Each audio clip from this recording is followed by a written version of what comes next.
Boa noite, senhor presidente. Boa noite aos demais parlamentares dessa casa. Boa noite à população que nos assiste aqui presencialmente e aqueles que nos assistem também pela internet. Foi lido aqui agora, no início da sessão, amanhã nós vamos passar por um momento muito importante para a cidade de União da Vitória. Amanhã nós temos audiência pública de revisão do plano diretor de União da Vitória. O que é o plano diretor de uma cidade? O plano diretor é a lei que vai direcionar o município para os próximos anos. A cada 10 anos, o plano diretor é revisado em uma cidade.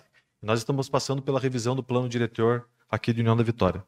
Nós tivemos aí uma empresa contratada para realizar essa revisão. Foi rescindido o contrato com essa empresa, ela realizou parte dos trabalhos, e agora uma nova empresa aí está realizando, então, o trabalho de consultoria, o trabalho de estudos, para nos encaminhar à Câmara de Vereador uma minuta de uma lei que vai tratar sobre o desenvolvimento da nossa cidade para os próximos 10 anos. Então, a importância dessa reunião amanhã, ela é muito grande e é fundamental que todos nós participemos dessa audiência pública, mas também que a população participe, aqueles que são mais interessados por essa lei. Nós temos hoje, atualmente, o nosso plano diretor tem afetado vários setores aqui em União da Vitória. Tem afetado o setor de habitação, vários locais onde existem moradias hoje que a lei está proibindo, então o município não pode fornecer alvará. Está interferindo também no setor de comércio e serviços, onde a pessoa tinha o seu comércio ou tinha ali o seu estabelecimento de prestação de serviço há anos, e o plano diretor define um zonamento que não permite mais aquela atividade naquele local. Não só exercícios de prestação de serviço ou comércio, mas também da indústria.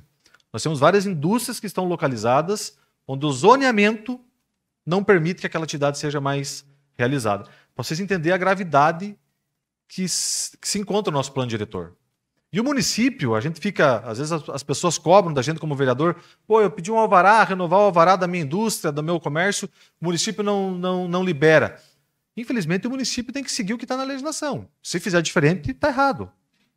Então, o município, às vezes, não pode fornecer um alvará, não pode um alvará de construção, um alvará de funcionamento, porque a lei não permite. E nós temos agora, que eu queria comentar rapidamente e chamar a atenção dos colegas vereadores, chamar a atenção da população e convidar para participar amanhã, porque da última audiência pública que nós tivemos da empresa anterior, melhorou significativamente esse trabalho que essa empresa vem fazendo de consultoria do plano diretor. Mas alguns pontos ainda ficam que são relevantes para que a gente possa questionar essa empresa, o porquê e qual vai ser a solução para esses problemas. Porque não adianta o plano diretor definir alguns zoneamentos, por exemplo, e não dizer qual vai ser a solução. Nós vamos continuar com o mesmo problema. E dentro desses trabalhos que a empresa apresentou, ela apresentou um mapa com as áreas de preservação permanente, que aí não tem nenhum questionamento contrário, porque é uma legislação federal, tem o Código Federal, Código Florestal Brasileiro, e ele define o que são as áreas de preservação permanente, então eles só delimitaram. Onde tem cursores de água, delimitaram ali as APP. O segundo mapa que foi apresentado pela empresa foi um mapa com a área de vulnerabilidade, onde foram indicados alguns perímetros dentro desse mapa como área de risco. E essa área de risco foi uma indicação do próprio Ministério Público para a empresa de consultoria. O Ministério Público já havia encaminhado isso ao município alguns anos atrás. E o que seria essa área de risco? A área de risco à inundação, porque nossa cidade tem aí a questão das enchentes.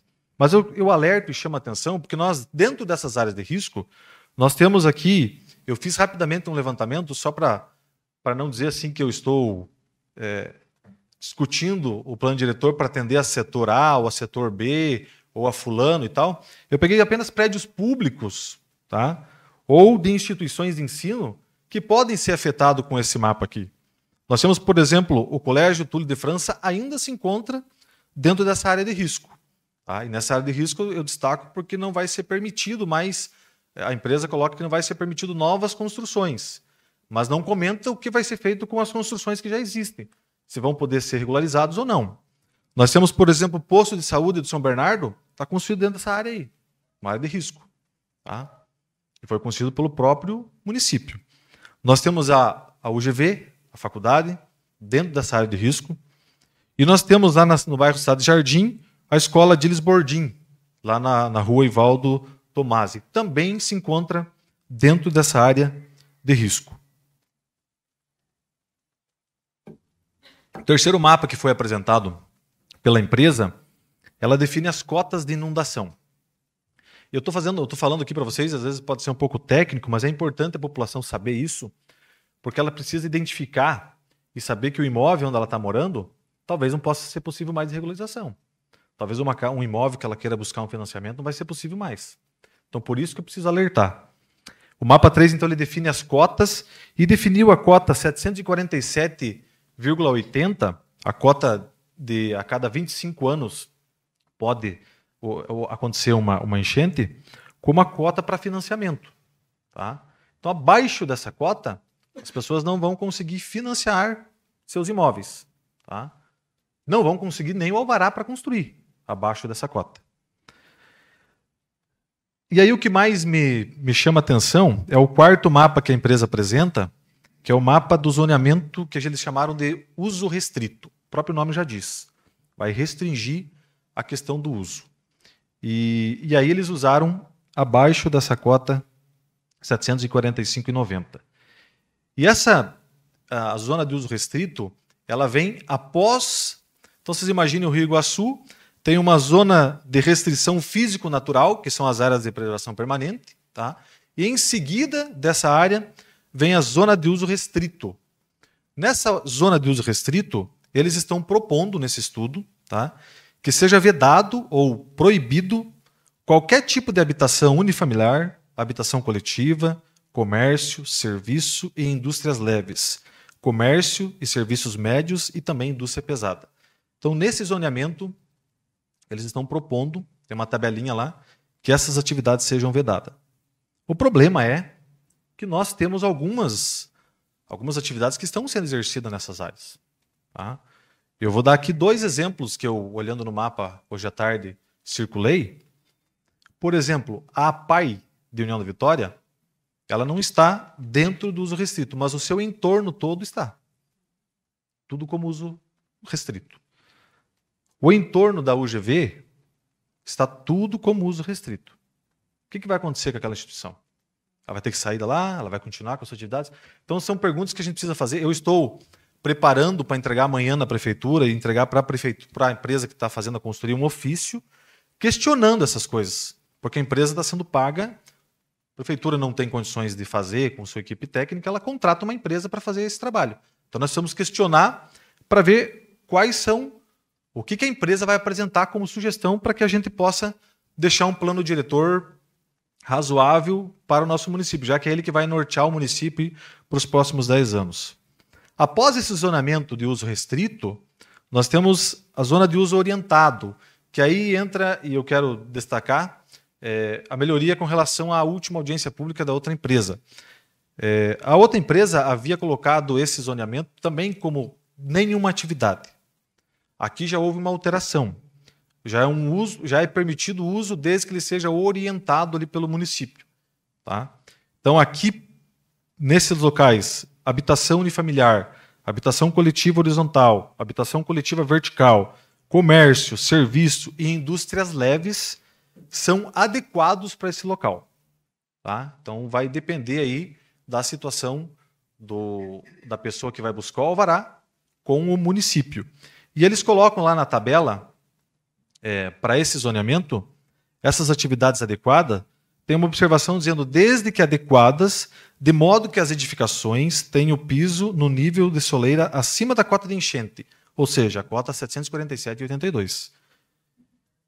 Exigência para as obras novas ou reformas. Tá? Então, isso que ele coloca. Vai construir uma obra nova ou reformar sua casa, o município só vai poder dar alvará se a soleira da casa estiver na cota 747,82. E aí a pergunta que eu fiz, e já coloquei no ofício para questionar a empresa, é como fica a situação das unidades ou das habitações já existentes nesses locais. Tá? Nós temos, por exemplo, diversos setores sendo prejudicados nesse zoneamento. indústria, comércio, setor de serviço. Tá? Como será com essas empresas ou esses estabelecimentos e até edificações familiares que já existem e estão abaixo da cota 747,82? Não vão poder regularizar? Não vão poder averbar seu imóvel na matrícula? Então, é um questionamento que eu estou fazendo para a empresa, perguntando. Por isso que é importante a população participar. Porque nesse zoneamento de uso orientado, grande parte de São Bernardo vai ser afetado, grande parte de Cidade Jardim, grande parte de São Basílio, grande parte vai ser afetado com esse zoneamento. Então é importante que as pessoas entrem lá no link da prefeitura, vejam o mapa do zoneamento, para verificar qual o zoneamento que está lá a casa, para verificar depois se vocês vão conseguir regularizar seu imóvel, ou até a pessoa que tem um terreno, se ela vai poder no futuro construir. Porque o plano diretor, ele é uma lei que quem estabelece essa lei é o Estatuto da Cidade, mas que tem que ser levado em considerações a situação econômica, social e ambiental. O que a gente chama aí de desenvolvimento sustentável. Então eu tenho que pensar na questão ambiental, eu tenho que pensar na questão social e econômica. Quando eu tenho equilíbrio entre as três, eu estou conseguindo o desenvolvimento sustentável. Então eu preciso pensar na questão ambiental, vai ter enchente, mas e as pessoas que moram naquele local? A questão social. A questão econômica, que tem indústrias que estão naquele local, pessoas que trabalham, que têm seu emprego naquele local. Foi levado em consideração? É preciso que seja levado. No termo de referência que abriu o processo licitatório para o estudo do novo plano diretor, da revisão do plano diretor, estava lá que essas três vertentes tinham que ser respeitadas. E por último, eles criam um mapa do perímetro urbano, né, aumentando o perímetro urbano de União da Vitória. E também o último mapa, o mapa número 7, eles fazem o zoneamento do município. Então esse mapa define todos os zoneamentos. Zoneamento definindo cada atividade em cada zoneamento. O que pode em cada zoneamento. E algumas observações que eu gostaria de fazer, que vou colocar à empresa, ela alterou o zoneamento, e é importante para nós que vamos votar o plano diretor, ela alterou o zoneamento onde atualmente está o aeroporto municipal. Então, se esse projeto de lei vier para nós como está, e nós votar e aprovar, a partir do dia que nós aprovar a lei, o aeroporto tem que fechar. Não pode estar mais o aeroporto lá. Tá? Eles estão tornando o aeroporto como uma zona residencial 1. Tá? Então também estou questionando o porquê, se há intenção do município em criar algum loteamento, alguma coisa lá no aeroporto, tá? Mas ela acaba com... não é permitido mais aquele tipo de atividade ali. Ela também tornou basicamente todo o bairro Bom Jesus em zona especial de interesse social. O que é zona especial de interesse social? São aqueles imóveis, um zoneamento onde é destinado para as pessoas com uma baixa renda. E eu estou questionando a empresa por que ela colocou praticamente todo o bairro Bom Jesus se as características daquele local não são. Nós temos edificações boas, com terrenos grandes, casas boas, que não seriam para interesse social. Por que ela colocou o bairro todo como interesse social? Um outro questionamento que eu estou fazendo é por que tornou aquele loteamento aos fundos do Detran tudo também como interesse social. Onde a gente vê que as características do local não é. As características têm terrenos bons, casas boas, não tem uma característica para ser de interesse social. Tá? Então, são alguns apontamentos que eu coloquei, que eu queria chamar a atenção aqui dos colegas vereadores, chamar a atenção da população, para que a população possa participar amanhã, aqui, às 19 horas. Quem não puder estar presente aqui, vai ser transmitido também ao vivo pelo YouTube, que possa participar, porque as decisões que vão ser tomadas nesse novo plano diretor são as que vão afetar a vida para os próximos 10 anos aqui de União da Vitória. Não só na questão do ordenamento urbano, mas também na questão das obras públicas. Um plano de ação vai ser feito e colocado no plano diretor. E nós, como vereadores, temos que fiscalizar se o município vai cumprir com aquelas obras que estão no plano diretor, tá? E a população também, cobrar do executivo para que possa atender aquilo que está no plano diretor. Tá? Porque as obras que foram direcionadas ao plano diretor foram discutidas com a população, então elas são importantes. Então, mais uma vez, eu quero chamar a atenção da população para que possa participar e deixar aqui o meu relato, que eu estou encaminhando um ofício, tá, amanhã, para a empresa que está fazendo a consultoria e também para o município com esses questionamentos que eu apontei aqui da nossa revisão do plano diretor. Muito obrigado, senhor presidente.